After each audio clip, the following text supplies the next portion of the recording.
Mehsana collector કચેરી ખાતે વિદ્યાર્થીઓએ પરીક્ષામાં નહીં બેસવા દેવાતા હલ્લાબોલ કર્યો છે, જ્યાં મહેસાણા કલેક્ટર કચેરી ખાતે એસટી એસસી ઓબીસીના વિદ્યાર્થીઓએ હોબાળો મચાવ્યો હતો, તો વિસનગર સાંકળચંદ કોલેજના ડેન્ટલના વિદ્યાર્થીઓએ પરીક્ષામાં બેસવાની પરવાનગી નહીં મળતા વિવાદ સર્જાયો હતો, જ્યાં વિદ્યાર્થીઓને ફી સ્કોલરશીપ મળતી છે, જ્યાં સરકાર દ્વારા સ્કોલરશીપ જમા કરાવવામાં ના આવતા વિદ્યાર્થીઓને પરીક્ષામાં બેસવા ના દેવામાં આવ્યું હતું, જ્યાં આમ સરકારની બેદરકારીના કારણે વિદ્યાર્થીઓને પરીક્ષામાં બેસવા ના દીધા,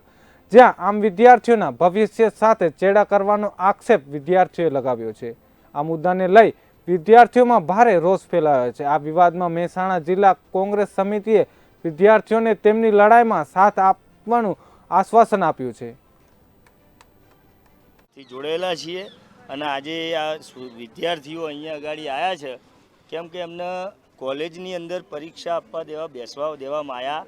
નથી, અને એનું મુખ્ય કારણ એ લોકો કોલેજ દ્વારા એવું કહેવામાં આવ્યું છે કે ભાઈ આ લોકોની જે ફ્રી સિપ કાર્ડ સરકાર તરફથી મળે છે એ અમારા સુધી પહોંચી નથી, એટલે અમે તમને બેસવા દઈશું નહીં। પણ આ એક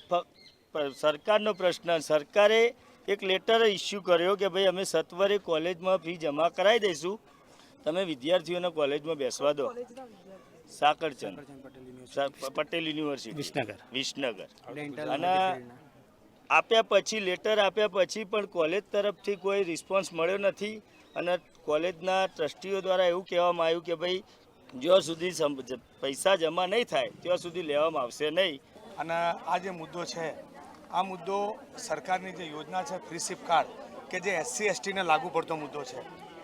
આ મુદ્દાની અંદર હું 2 દિવસથી સતત પ્રયત્ન કરી રહ્યો છું।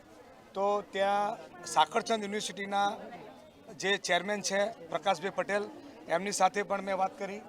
વિદ્યાર્થીઓએ પણ એમની સાથે વાત કરી, તો એમનું કહેવું એવું છે કે અમારે તો ફક્ત ફીથી મતલબ છે, તમે અમને ફી આપો, સરકાર તમને લેટ આપે વહેલા આપે અમારો ઇસ્યુ નથી, તમે તમારી રીતે ગમે ત્યાંથી લાવો। હવે અમારો મુખ્ય મુદ્દો એ છે કે જે ફ્રી સિપ કાર્ડ યોજનાનો જે લાભ રહી રહ્યા છે એસસી એસટીના લોકો, એ ગરીબ ઘર અને મધ્યમ વર્ગથી આવતા હોય છે, તો એમની પાસે 3,15,000 રૂપિયા, 1.5 લાખ, 2 લાખ રૂપિયા એમના વાલી સાથે ના હોય, એ બધા બિલકુલ ગરીબ ઘરમાંથી આવે છે, તો આટલી બધી ફી ના હોવાના કારણે તો અમે ફ્રી સિપ કાર્ડનો લાભ લઈએ છીએ।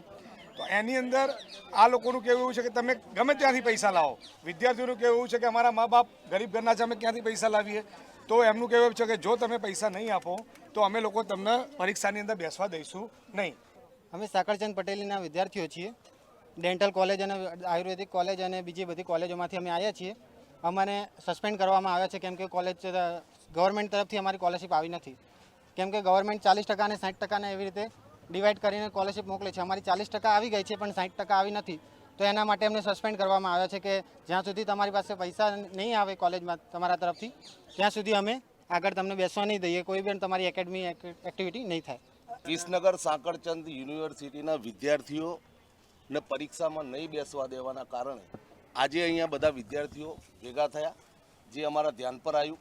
જેના કારણે અમે કલેક્ટરશ્રીને વિદ્યાર્થીઓ વતી રજૂઆત કરવા માટે સર્વ કોંગ્રેસ પાર્ટીના આગેવાનો ભેગા થયા છે। ત્યારે હું આપના મીડિયાના માધ્યમથી એવું કહેવા માગું છું કે સરકારને એવું ધ્યાન હોવું જોઈએ કે આ વિદ્યાર્થીઓ એસસી એસટી અને ઓબીસીના વિદ્યાર્થીઓ, તો એમની જોડે આવો અન્યાય કેમ? સરકાર સ્કોલરશીપ જમા ન કરાવે એ ભૂલ સરકારની, છતાંય વિદ્યાર્થીઓ ગાંધીનગર લખે, શિક્ષણ વિભાગમાં લખે કે કલેક્ટર સાહેબને મળે અને એમને ન્યાય ના મળે, તો આ એવું દર્શાવે છે કે સરકારની એવી નીતિ છે કે એસસી એસટી અને ઓબીસીના બાળકો ક્યારેય બીજી હરોળમાં ના આવવા જોઈએ, આ એમની માનસિકતા દર્શાવી રહી છે।